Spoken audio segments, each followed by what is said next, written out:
It's another episode of The Little Carnival. Paula and I are confused. We are watching The Sister Wives and we have questions. So we're trying to figure it out while we're speaking about it. It's a crazy journey. Follow along if you dare. At the end of the episode, I review the Mono Pop palette that you can find on lipandclip.com. Is it a good review or a bad review? Well, listen at the end and you will find out. Thank you so much for listening. Enjoy the show. Come one, come all, step right up to the Little Carnival. If you love to hate the reality TV shows on the TLC network, get it? TLC, the Little Carnival? Then this is the podcast for you. And now, your hosts, stars of the Ugly Truth podcast, it's the Uggs. Welcome to another episode of The Little Carnival, where Paula and I talk about all of the wonderful shows that the TLC channel provides us so that we can dish and talk shit about it.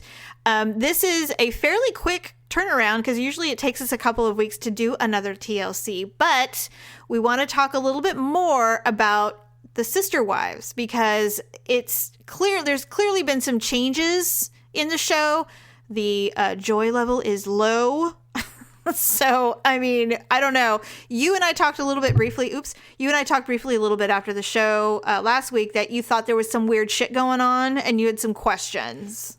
Well, there's just stuff that's not adding up. Okay. And I'm a little confused. So they sit there and they talk about how they're basically, financially destitute, because they've got, at the time, because this was filmed literally like a year ago. Yes, it was.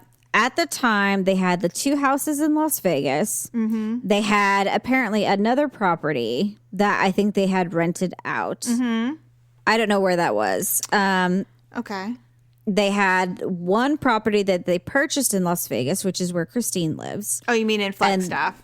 I'm sorry, in Flagstaff. Yes. And then they had the 3 rentals also in Flagstaff. Flagstaff, yes. So what is that, like 7 they have things? So as far as financials go, at the time of the show recording, they had the 4 homes in Vegas. They had 4 mortgages there. They have the mortgage on the property that they're going to build on.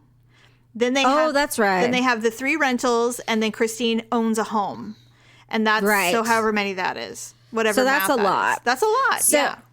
So I know the 2 houses in Vegas sold. There was just 2 others that were still left. Right. Okay. So what I didn't understand is they're talking about how, they could be in financial ruin and all this stuff. But then when you look at the houses that were rented and purchased in Flagstaff, mm-hmm. with the exception of Janelle's, and that's the thing I didn't understand, is Janelle has the smallest house, but she has like the most kids. She's got 6 children. They all live with her? I think so. I mean, I think her oldest still lives in Las Vegas with his girlfriend, so she's got 5 at home then. She has the least amount. Christine has the most kids at home. Actually, Robin probably does. Robin's got her 2. 3. Robin's got 4. 4. 3? She has 4. She's had 2 kids with Cody, and then she came in with 2. Okay, but her house, I think they said it estimates at $1 million, but it's 7 bedrooms, so it's just her and the 4 kids. Yes. And I'm not saying just, but I mean that's a massive house. It's huge. Not to mention, they filmed a lot of their quote unquote family meetings at that house. It is really nice. Like it's a super nice house. It's totally furnished nicely. The kitchen's gorgeous. It's $1 million home. It's gorgeous. So yeah, I'm with you. It's definitely hypocritical. Like, we're gonna be in ruins, but we're living in $1 million homes. Okay, so then Christine's house, I haven't seen too much of the inside, but it's on property, and it looks like it's nice in a nice like area. 5 acres. I think she said it was 5 acres or something. Yeah, and then the Flagstaff property, it's huge, and it's got like a pond and everything. Yeah. So I mean, it's nice. So Mary finally moves down. Okay, Mary's house. Did you see that? It's a monstrosity. It is the most garish, over the top house I've ever seen in my life. It has an elevator. It has an indoor waterfall that goes down the stairs. It's ridiculous. It's got 2 master bedrooms. It's she says it's only 4 bedrooms, but I mean that house is easily between 3,000 to 4,000 square feet. And the only person that's going to live there is her. Yeah, I know.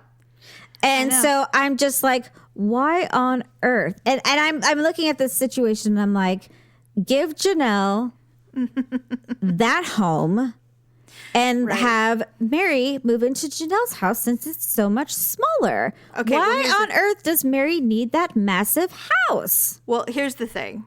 I think there's a couple things at play. One is they had to find a place that would allow for filming. And the original home she was in did not want crews there. And I think that was the biggest thing. I don't think it was that they were polygamous. I think it was because there'd be reality show crews there all the time in their court. And it's a pain in the ass. And they didn't want it in their court. Second, Mary has this weird thing about thinking that she's going to host all these family events. And so she always gets these huge houses thinking everyone's going to come over and have their events at her house. Christmas, Thanksgiving, and all that stuff. It never will happen, but she always is like a just in case thing.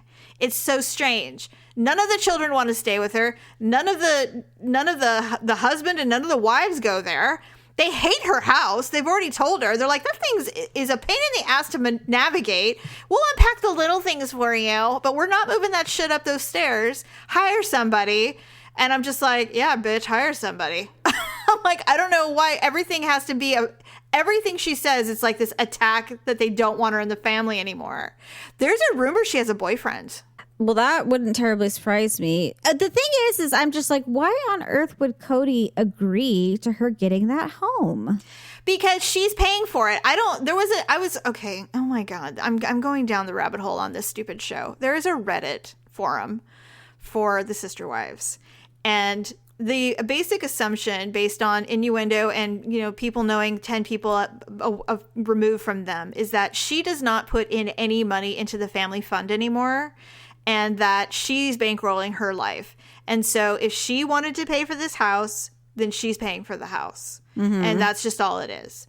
So because she's got those two businesses that I think she's pretty successful at, her bed and breakfast and her LuLaRoe or whatever that pyramid scheme thing is, she's doing just fine. And so plus the show, I mean, they get paid per episode. So I'm sure she's getting that too. And for 12, and she's only signed a 12-month lease. So my guess is with the money that she's making on the show, they just front load that and pay for it. And then she just goes on her merry way. But right. I think from everything I've been reading and what I can glean is that she is no longer financially tied to them at all. Right. And she's only sticking around because of the show, because she's making good money. Right. So we'll see. We'll see what that's all about. But Robin... I hated to believe that all the crap about, oh, she's the worst, la, la, la. She's the worst. What do you mean?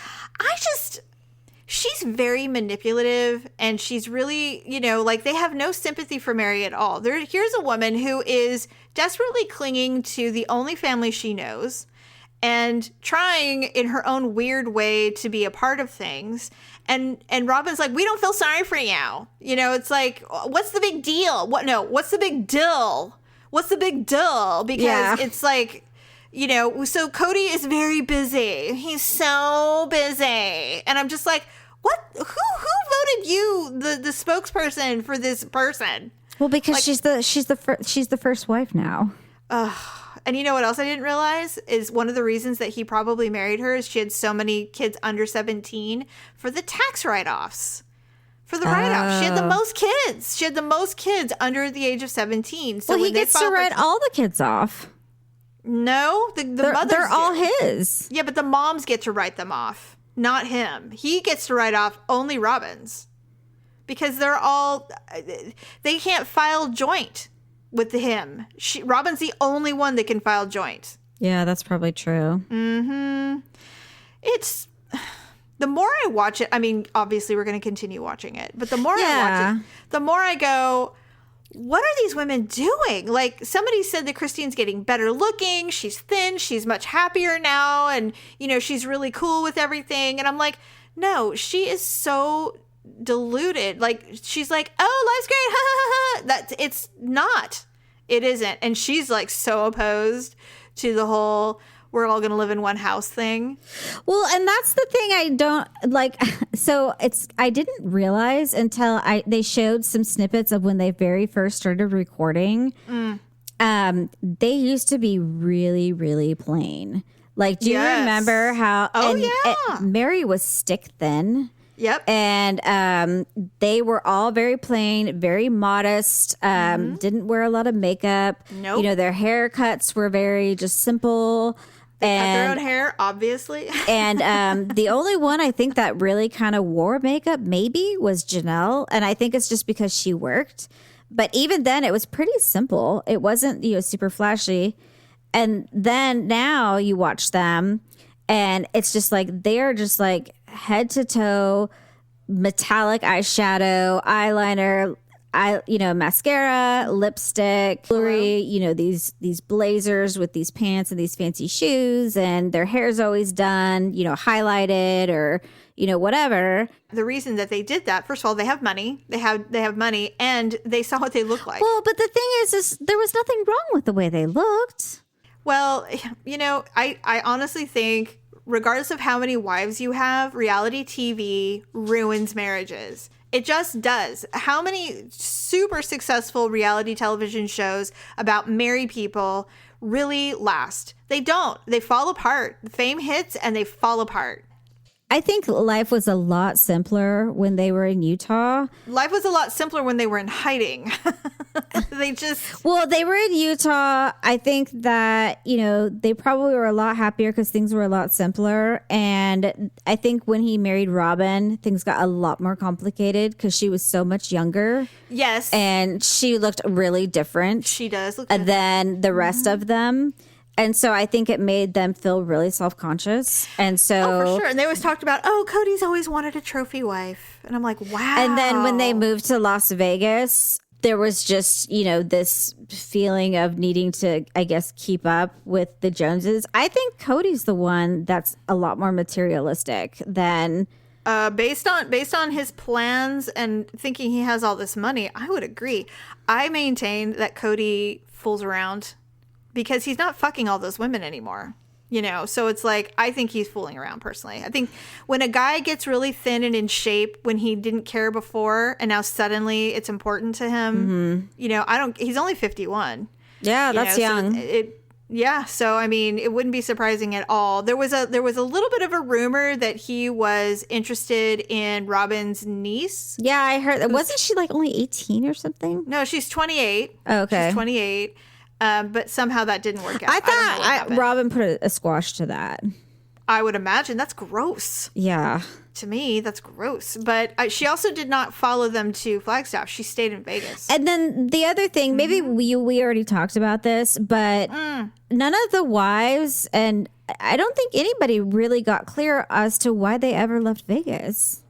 They have no idea. Well, the discussion is they did it because they needed material for the show. I hardly believe that to be true. Cody uproots those people every 2 to 5 years. And like I said last week, I think it's because he was fooling around. I think he does I think when I look at him, I don't care about the religious part of it or why he has all these wives because they're not practicing, really. No, they don't I don't even know if they do their church on Sunday anymore in their house. I mean, maybe they do and they just don't want to show it anymore. I'm not sure. But the whole point of being a polygamist seems far removed. I was reading something and it said, I don't even know why they're even pretending that they're polygamist anymore, because the whole point of having many wives is that you help each other out. You help each other with the laundry. You have a meal rotation. Everybody gathers for every meal, blah, blah, blah. And it's like, they've never done that. Like, they've never done that. Well, that's how it was on Big Love. And I think that they did a lot of research before they did that show. I'm not saying Big Love is, I know it was fictional,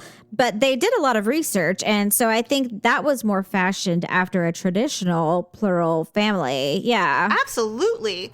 So what's funny is like, you're stuck, you're anchored to this belief system, which is your choice as an adult, but you're not reaping any of the positive benefits of being in this relationship. You're supposed to have help with your children, with your life, with with the life that comes with having 20 children, Yeah. you know, and that none of that is happening. It's all about the money. It's all about these fancy, you know, big expensive weddings. How are we going to pay for it? You know, there's never any, you know, they were griping that Cody's going to want to have a slim Christmas. And Robin's like, what the fuck are you talking about? A slim Christmas? You uproot our family and now you don't want to give the kids a good Christmas? What the hell is wrong with you? And it's like, that's fair. But it's also like, where are all the other wives? Like, why isn't anyone uniting and saying, hey, this is the benefits of being in a plural family, and we are reaping in none of it. And you know what? It really reminds me of when I was trying to find religion, and I'm like, I'm not reaping any of the benefits of this religion. All I'm feeling is negativity. I'm out. Well, and I don't know why they don't feel it or see that. Well, I think the thing is that I think they have become so divided ever since that they've, you know, I think ever since they moved to Las Vegas, they basically became separate entities, and they stopped becoming, you know, a big they refer to themselves as the family, but they're not a family. They're just, you know, people tied together by one man. But they don't act as a family, and they're a bunch of baby mamas, and the moms or the wives, they do anything and everything to avoid each other. And they even hate eating together. Yeah, and it's not supposed to be like that. They're supposed to operate together like as a unit. Sister, and you know, in the beginning, Robin, she did express, you know, her displeasure with how the wives interacted, because she's just like, you know, we're supposed to be each other's helpers, and you know, that is true. She absolutely did. Acknowledged that they didn't interact like traditional sister wives. And so I think what happened to Robin is, if you can't beat him, join him. I think she tried for a really long time to make this the way it's supposed to be, but when you add cameras and the fact that there was so much animosity and that Cody was clearly brutally rebuffing Mary, and then the divorce and the adoption, all that crap, I mean, at some point she's just like, well, what the fuck? I can't do this alone. Nobody wants to do the traditional plural family thing. So I guess we're just going to forge our own way, and it's going to be ugly. And it is. Yeah, in fact, ugly. I don't even think they have their meetings anymore, because remember they used to do a weekly meeting, the 5 of them. Mm-hmm. I bet you that, especially now, because I mean, some of them live a half an hour apart. Janelle said that she was, I haven't left my house in 3 days. Right. Because I don't have to, because there's nobody around her. And it's like, okay. So I honestly think this will be the last season, unless something significant happens, like Cody marries a new wife, or Mary officially leaves the marriage part, because she'll always be family, but she will never be a wife again. Mm-hmm. And so it's like, you know, that's just like, why would you live close to your relatives just because they're relatives? Like, no, you start your own life and you're like, yeah, I'll see you at Thanksgiving or whatever. You know what I mean? It doesn't make any sense. Well, even Janelle said, she's just like, I only see Cody a couple times a week. She's like, he calls the kids every day, but she says, he's getting better at it. He's getting better at it, is what she said. And so I'm just like, what is the point if you see your husband like maybe once or twice a week? And it's not. And I don't see, you're basically a single mom. Yeah, they even said that. They felt like single mothers. It's just... Christine's having the most fun, but she really loves being a mother. Like, she really loves being a mother. So that for her that's where her joy is. But that they'll grow up. Well, and you know, she also accepted the fact that she's not the fun wife anymore. Like, she used to be the super fun, cute wife because she was the last wife. But once Robin came in the picture, she finally had to... The whole dynamic. She had to finally accept that she's not the new toy anymore. And that's probably really difficult. Anyway, so we will recap again when something, you know, we can't stand not talking about it. You know, producer Deb has made it very clear that we spend way too much time talking about reality TV on our main show. And so this is why we have the TLC, the Little Carnival podcast. And we love it. We love talking. And, you know, you'll either listen or you won't. It's great, but we love talking about it. It's super, we're obsessed with polygamy for some damn reason. I blame Big Love. I do too. We all wanted to be Jennifer Goodwin. No, what was his name? Damn it. Oh, Bill? Yeah, what was his last name, though? Oh, on the show? Or Bill Paxton? Well, that too. But Bill Henriksen. We all wanted to be Bill Henriksen's... wife, whether it was the third or the fourth or the first or second, whatever it was, matter. Just a wife. Yes. Hendrickson. Just to get I know he's fucked so by fucking- him, every couple of days. For real. I fantasized about that many, many times. Seriously. Okay, so before we close out and say goodbye really quick, so there's this new palette that lipandclip.com has called the Mono Pop eyeshadow.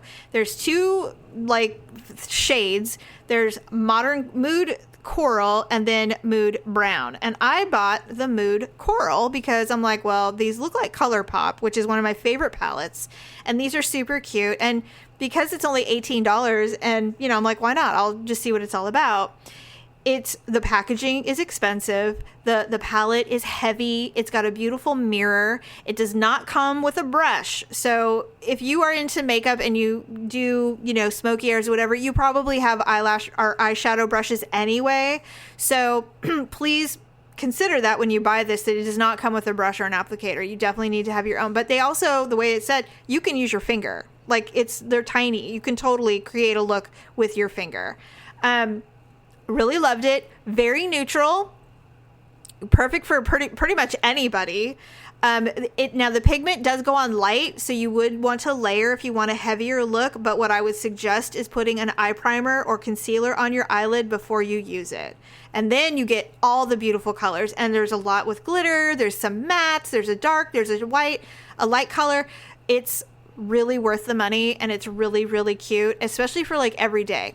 It's not you're not going to go clubbing in this palette, but you will definitely use it daily. So I love it. I've used it. I definitely have to use a concealer or something on my lid to give it all the pigment to really show. Right. But if you don't want it to be heavy, this is good too. So I highly recommend it. Cool. I highly recommend it. And I do show the palette on our Instagram. If you want to go to Ugly Truth on Instagram, you can see it there. But I would definitely... It's $18 worth the investment. And if you spend $40 on Lip and Clip, everything's free. The shipping is free, I should say. Not everything's free. The shipping. The shipping is free. Shipping. And then in the future, I don't know when it's dropping, but lipandclip.com is going to have CBD cosmetics and lotions. Did you just say lipandclit.com? No, Lip and Clip. Popping my pee. Lip and Clip. Lip and Clip. Okay. Yes, there's going to be some CBD. There's going to be a line on CBD, and I'm really excited about it. Cool. Yes. So anyway, that's it. That's my review on the Monopop palette. Awesome. Well, thanks everybody for joining us for this little carnival episode. We'll be back next time we have something interesting to talk about. I'm going to guess it will be My Feet Are Killing Me, but maybe a combo of My Feet Are Killing Me and Dr. Pimple Popper. I'll see if I can gross Jamie out enough. Other than that, thank you for joining us, and we look forward to next time. Bye.